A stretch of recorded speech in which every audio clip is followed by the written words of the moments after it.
not, Treyarch actually has given us an update for Black Ops 4, not necessarily in the sense of a content update. That's something that'll probably roll out maybe even through today, depending on when you watch this. We might end up seeing a level cap increase or something like that happen today or tomorrow, but I'm talking about an update in the way of addressing some concerns the community has already had, some things they already plan on changing, and some design intent they explained a little bit further. So just through day one of the official drop of the beta, we already have some transparency from Treyarch, and that's an absolutely beautiful thing. So today I want to run down with you guys everything they talked about in this little update to the community and give you guys what all you need to know, what it means, and maybe give my own thoughts and feedback on it as well. And you can feel free to do the same down there in the comment section down below. But that said, we got a lot up on deck, so let's just jump right into it. The first thing they addressed was the frame rate. Now, this was something you might have noticed yourself. It might not feel as crisp, as smooth as previous Call of Duty titles, and that simply may come down to the frame rate. All the titles as of recently have been running at 60 frames per second,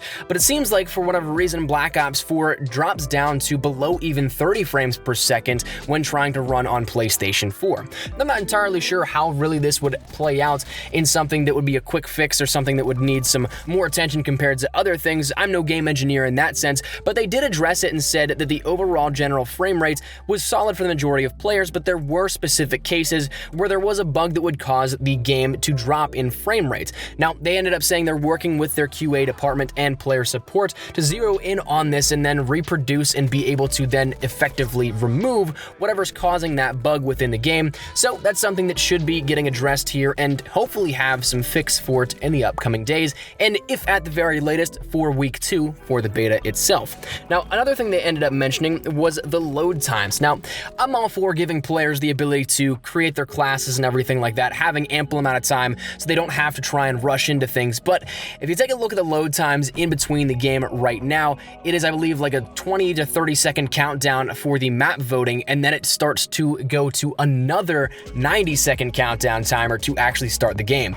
And depending on some of the things, I saw this once or twice already, it seemed like if somebody backs out whenever it's in that initial countdown of 90 seconds, it restarts because it has to rebalance teams. So in that sense, it's very, very long and something that should not be that long, I think, and they're going to be working on that and probably bringing that down as well. They ended up saying that this was something they're also working with their QA and player support to end up fixing the load times as well, and that also ends up transferring over as well to the load times of the map. That was also something you might have noticed has taken quite a bit of time as well. Another thing they ended up mentioning was that of weapon tuning, and one thing that I will say in the sense of defending Treyarch on this side is that this is a beta build. This is made to test out the game and to see what changes can be made. So day one going into everything, I don't think it's necessarily fair to rip developers apart ever really, but in the sense of especially day one, I don't see why some people may be losing their lids over everything. Weapon tuning is going to be something that is looked at, and of course they mentioned specifically SMG performance. The stats and tuning to follow after that may be adjusted accordingly because it is an SMG fest if you've played any games of Black Ops 4 so far. I know I'm getting ranged by SMGs in mid to long range gunfights even when I have a rifle, and class-wise I should be winning those gunfights. So it's something the SMGs are very dominant, but again, weapon tuning overall is going to be something that does come out throughout the next couple of days and also the next week or so, moving over into the final stages of the Weekend 2 beta. The next thing they mentioned was the special issue equipment as well as weaponry. They ended up saying some players have shared feedback about specialist weapons or equipment that feel OP. That's something that they're going to look at and again try and see if it actually is, if it should be tuned down, or if some things should be buffed up. My guess is some of these are relating to things like the 9-bang. That is, if you cook it well enough, definitely something that can be quite OP. Also, the Seeker shock charge for profit, that can be pretty deadly and OP at times as well, depending on how close quarters it gets with somebody and how unlikely they are to maybe counter that. But those are things that again are going to be addressed and taken a look at as well. Another thing that you might not have run into all that much, but was mentioned specifically by Treyarch, was bunny hopping.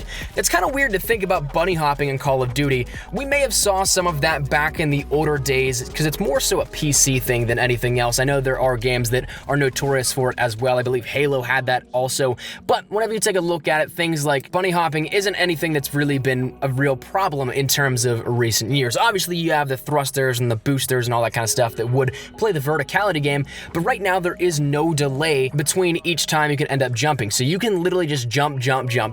there's no cooldown time that would have to happen like we've seen in previous titles. In that sense, you might encounter some players that are just literally hopping back and forth, and I actually had that happen at one point. I watched a kill cam. The guy literally hopped back and forth 2 times to each side, so 4 hops in total before he ended up killing me. And so in that sense, kind of a little bit OP, and I'm hoping that it's going to be tuned down in that sense, but I would assume that we end up seeing a cooldown implemented at some point. After that, though, my big concern here with Black Ops 4, they did address that being spawns. I will be the first one to say that spawn logic is 100% one of the toughest things, I think, from a just logical developmental standpoint, one of the toughest things to do and get right. Because obviously, you're going to have players always around the map rotations, flow, they go and change all the time. So you have to find those perfect spots that don't get enough pressure, but also you can end up having a reactive system that if somebody does come close to invading those spawns, they do flip out. One thing that you might notice right now is you are probably going to get shot in the back a lot, and I know that myself, even in Chaos TDM, where spawns are supposed to be a little bit more random rather than controlled, where you can end up, say, spawn trapping in games like Control, that's something that I'll still even get taken out from behind right at a spawn in TDM also a lot. So that's something that they're going to be taking a look at these spawns as well. They said they're actively looking at the gameplay systems and the spawn systems and the data that it's going to give them on the back end for trying to improve the spawn system. And again, it also does come back down to this is the day one thing with the beta. This is the first day and a half that we've played so far of the beta, so I'm not necessarily expecting perfect gameplay, but I am hoping that we can actually see some progress to these spawn systems as we get these gameplay features coming out of this weekend and then next weekend as well. So those are the things that Treyarch has detailed for us here with Black Ops 4 that they are going to actually look at changing and potentially even change if the data sets are right and indicate that there needs to be changes, whether that be nerfs, buffs, or complete overhauls to the spawn system in general and stuff like that. Those are things that Treyarch has mentioned they are going to take a look at and do their best to give the community what they want to see here out of this, while also staying true to their design intent. But they also did mention a few things that they just wanted to explain the design intent, but didn't really say they were necessarily dead set on looking at changes here for this. The first thing being one that you probably noticed jumping right into Black Ops 4 is the free cursor UI. The menu UI is much different compared to what we've seen previously in any Call of Duty title. It very much so to me resembles Destiny and Destiny 2, that sort of drag cursor where it almost is like you have a mouse and keyboard, but you're playing with your analog sticks. So it's always something that is different in that sense, and it's definitely something we haven't seen before in Call of Duty thus far, but they ended up giving a little bit more of a design intent explanation here for this. They said that they knew it was going to be controversial, but there were also benefits to the free cursor that made it faster to navigate once you get the feel for it and once they've tuned it effectively. But they also ended up saying that this is also due in part for a lot of content coming for the full launch of the game, not just what we see in the beta, because that is also something we have to take into consideration. This is still a very small portion of the game that will launch when the time comes in October for the full game to go worldwide. So in that sense, we can't really knock it entirely until we see it all in action. So while it is something that may be off-putting right now, maybe reserve your judgments until a little bit later until we see that, but they did say that they were relatively set on this free cursor UI. They might be open to feedback potentially in the future, but right now I don't necessarily see that. The next and final thing they detailed here for us in this update was that of armor. That's one thing that I've seen on Twitter a ton as of the past 36 to 48 hours, is people talking about armor, how it needs to go and everything like that. But they ended up saying, we hear what you're saying about armor, and we wanted to proceed thoughtfully and carefully here. We're less than 24 hours into the beta, which again is a great point to mention because we are just the very starting point right now of Black Ops 4 and the gameplay we'll see for the next 12 months or so. But they said that we know that a lot of the gear category is new and has a lot of content that sits above the normal power brand of perks. Because of that, it's really important that we see the full range of creative class content and play with a lot of data about player performance with this content before we rush into any changes with it. From our stats so far, other pieces of gear are showing up as more effective than armor, but that said, we know that it can feel frustrating to fight against and that feel is where we want to start. But let's give this one a few more days to breathe. So in that sense, they're kind of saying we might actually see some changes here coming forward, but also it might not be something that is as big a problem as people may initially anticipate. Now, that's one thing that even from a personal perspective, I can't say that I ran into armor all that much. I still think Stim Shot is definitely worth it, even though Stim Shot has actually been drastically changed. We'll talk about that in an upcoming video as well.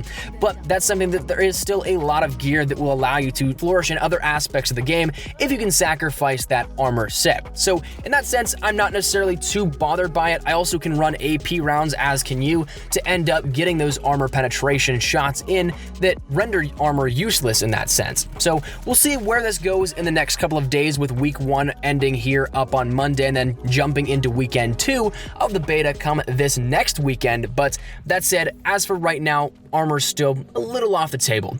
But that said, that is really all we have right now that Treyarch has given us in terms of updates for Black Ops 4.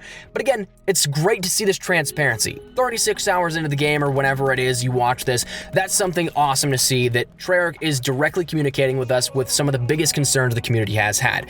So in that sense, love to get your thoughts and feedback down there in the comment section down below. Is there anything in particular you are hoping that gets nerfed, buffed, changed completely? Whatever it may be, let me know your thoughts in the comment section down below. Also, what do you guys think of this? You guys open to Treyarch being as open as this on a regular basis? We don't know if that'll happen, but it's definitely a great start and hopefully a good indicator as to what the future may hold. But that said, hopefully you guys enjoyed the video. Make sure you drop a like down below if you guys did. Subscribe to the channel if you guys are new. If you guys want to stay up to date with all things Black Ops 4, the beta content is going to be rolling out here for the next couple of days and also into next weekend as well. So stick around here if you guys are interested in any of that, and make sure you hit that subscribe button so you don't miss a single thing. And also, if you guys want to follow me over on Twitter, that's the best place to get connected outside of YouTube. Practically live on Twitter. So if you guys want to strike up a conversation, ask me a question, whatever it may be, link is down there in the description below. And also, if you guys want to follow me over on Instagram as well, that link is also down there in the description below if you guys want to check that out also. But all that said and out of the way, thank you guys all so much for watching. Mine has been Espresso. I'll see you guys later. Take care and peace.